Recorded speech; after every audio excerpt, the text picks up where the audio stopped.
So sorry to be so late today, but there was a lot going on. But I am going to talk a little bit today about some folks that I think are making some pretty good arguments about a possible recession that's coming. I don't actually believe it, but I want to give the other side a chance. Okay, we also have the UAW with a tentative deal with Stellantis. And then the question is, where is Mary? I understand that they've decided to strike another one of the General Motors plants because they're not coming to the table. So Mary is definitely leading again. Elon is helping out in Gaza with Starlink satellite dishes for the UN and others during their internet blockout of the Gaza Strip. But there's more to that story too. Anyway, and then I want to talk about some fake news about Tesla and Hertz. All that if you hang around for about 15, 20 minutes here. This is Randy Kirk. Hit like and hit subscribe, hit notify. Let's see, this is Saturday night. So tomorrow morning, probably sometime tomorrow morning, if we get it edited in time, we will finally have that Bill Rayman interview where he's going to talk about the mortgage markets, how does the sausage get made? And then should you buy right now? Is this a good time to buy a house? Or not a good time to buy a house? I think Bill's going to, you won't believe his answer. It is unique. Believe me. So you want to see that. He's the guy that wrote the book right up there. You see it on the shelf here, Insider Secrets to Buying a Home. All right. And then, of course, you want to get yourself your cyber truck. Thank you for the orders that have already come in today. Appreciate it as always. And all that information is down below in the description. Join Patreon, and get one for free. Okay. I was wondering who could possibly be opposed to SpaceX through Elon Musk helping the UN and other humanitarian organizations in the Gaza Strip have Starlink operational. But all of a sudden, breaking news, the Israeli government was not at all happy about that. And they say they're going to do everything in their power to stop Elon from doing that and from blocking that information. That's a developing story. That's all I know about it right now. Let me know in the comments below if you've heard more. Would you agree with Israel? Agree with it's a good idea that Starlink should do that? I don't know. I'm kind of up in the air on that one. All right. It doesn't affect Tesla or the stock, but I thought it was an interesting story. Now, you might have already heard the fake news and the right responses to these fuddy headlines, but here's a few of the headlines from Yahoo. Hertz helped turn Tesla into a 1 trillion mega cap stock. Now it has become collateral damage in Elon Musk's price wars. And then from Business Insider, Hertz's embrace of Tesla isn't going so well. And then here's my favorite from Auto Revolution. Hertz Q3 earnings report kills 2 Tesla myths with one what? I don't know what I've done here. Kills 2. That was the whole headline. Hertz Q3 earnings report kills 2 Tesla myths. And then it says, with one stone, people have been endlessly repeating that Tesla's vehicles are cheaper to live with. They've also praised the price cuts as proof that the company is a car for the masses, and both of those myths have been destroyed. Well, the article goes on to talk about the higher cost of repairs, especially after accidents, and that the electric vehicles, not necessarily Teslas, but their electric vehicles in general, were having more accidents. Here's one of the things that was said are actually by Hertz. I want you to hear what Hertz actually said. Our infleeting of EVs will be slower than our prior expectations, according to Stephen Scher, Hertz's CEO. He said that during their earnings call Thursday. We know the challenges at hand, and we're working to remedy that, which we can. Now, I addressed all these issues the other day, but briefly, Hertz bought at the top of the market because the prices had gone crazy because of the shortages, and everybody was raising their prices like crazy because their costs were going up, but also because there were shortages. And what do you do when there's shortages? You're going to raise your prices. So Hertz bought at the top, and then the price cuts that have happened since are not necessarily a price war. They're just the natural reality that costs have gone down since, and there's no longer these shortages. And so there's more competition. And so prices are going to come down.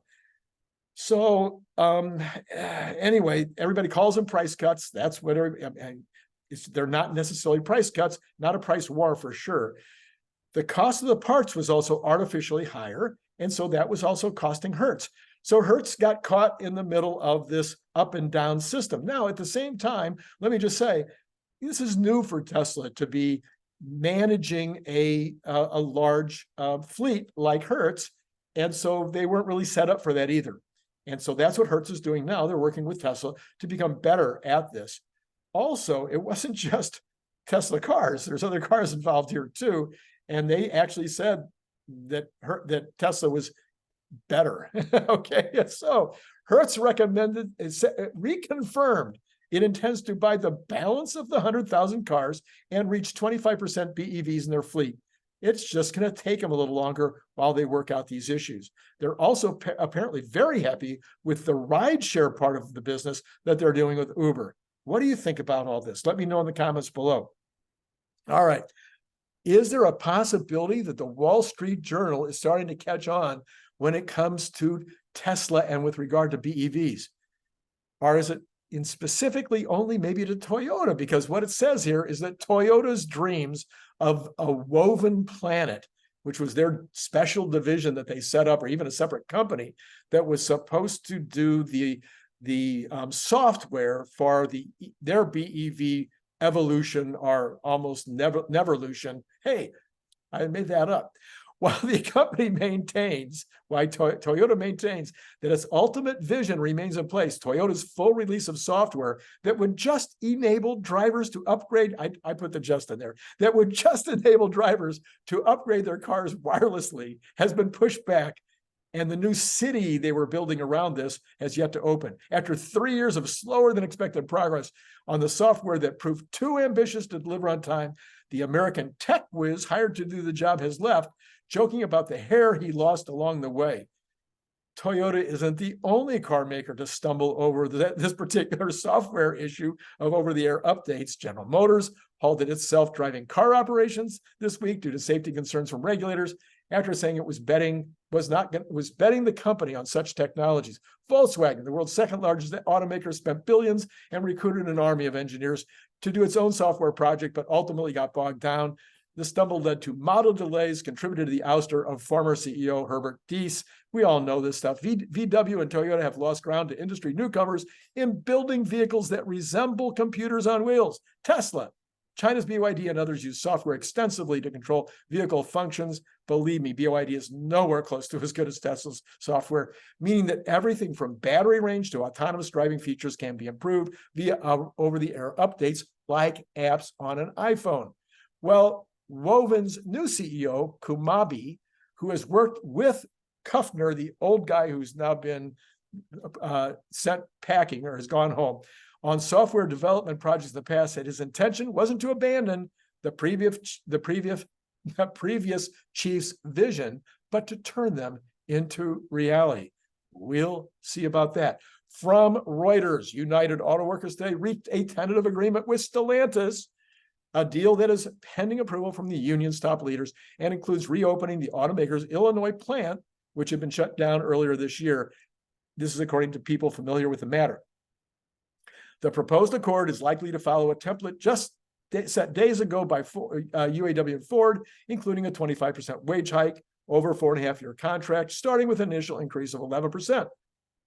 Now, this is unsurprising and really only raises one strange question. Where is Mary? Does anyone think she's going to get a better deal because she's been holding out to the end?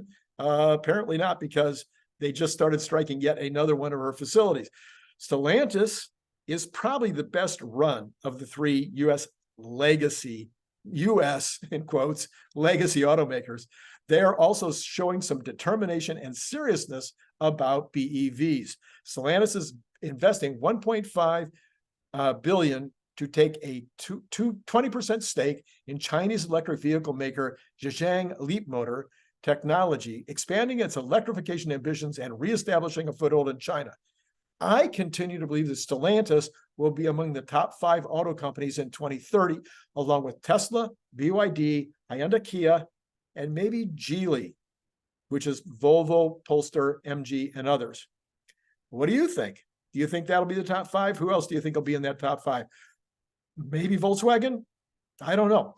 In a Forbes article on inflation trends, we're switching to inflation now. Most of the content was the same info that we talked about all this week and last week. It was interesting in terms of the service sector, which continues to be the toughest category to get back down to 2%. Wage growth has eased in recent months, and that should help cool prices for services.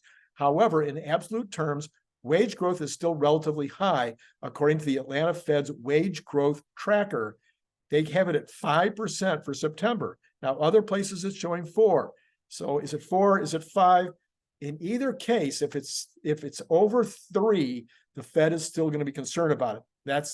The Fed would like to see wage growth at 3, and the overall inflation at 2. Actually, they don't want it to be 1.5. They don't want it to be 1. They want it to be 2, which seems like a kind of a hard nut to crack. Anyway, it's unclear that wage growth at 5% will enable overall inflation to reach 2%. I agree with that. After a rough week last week in the stock market, Wall Street Journal is saying the stress in the tech sector spilled over into the broader stock market. The NASDAQ composite dropped 2.6 for the week, while the broader S&P fell 2.5. Both indexes suffered corrections, falling more than 10% from their highs in July. The indexes are holding on to the 2023 gains of 21% and 7.2% respectively. Now hold on to that thought. 7% and 21%.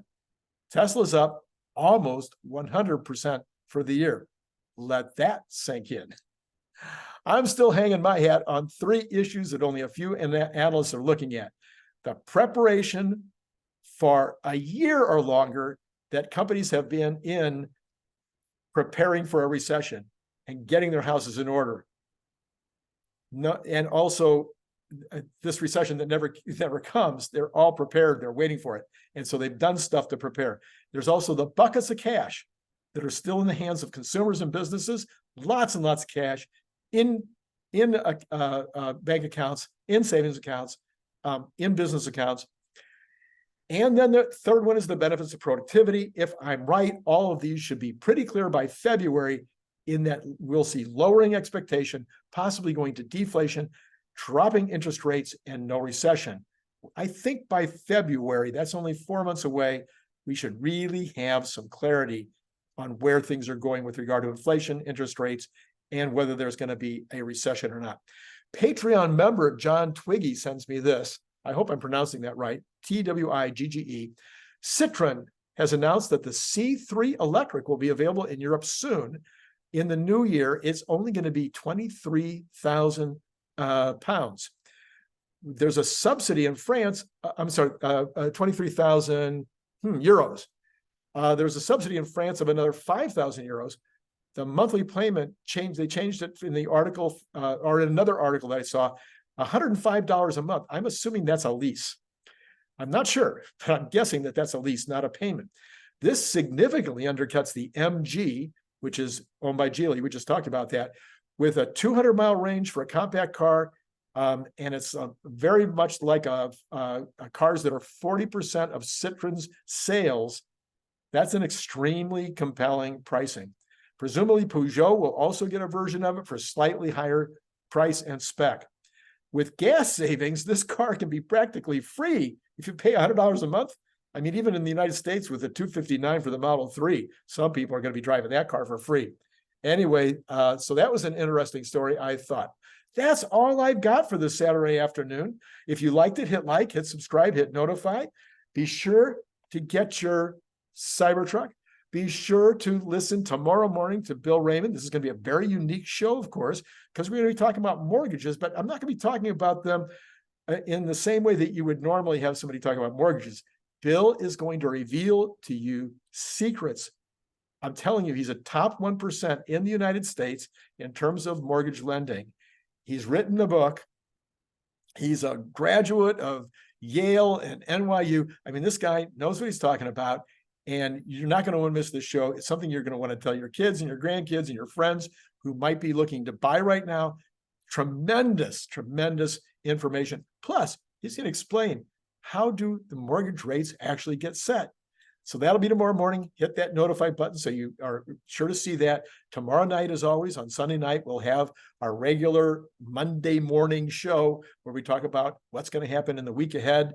And then earlier today, we did a show. I think everybody liked it. What we did was we looked at some of your comments, and then I gave comments to your comments. So that was a couple of hours ago. I will put up a card for that one as well. I think that's all. Oh yeah, join Patreon, get one of these for free at the $10 level. You have to join at the $10 level and you get one for free. Remember, all that information is down below. It has been great talking to you.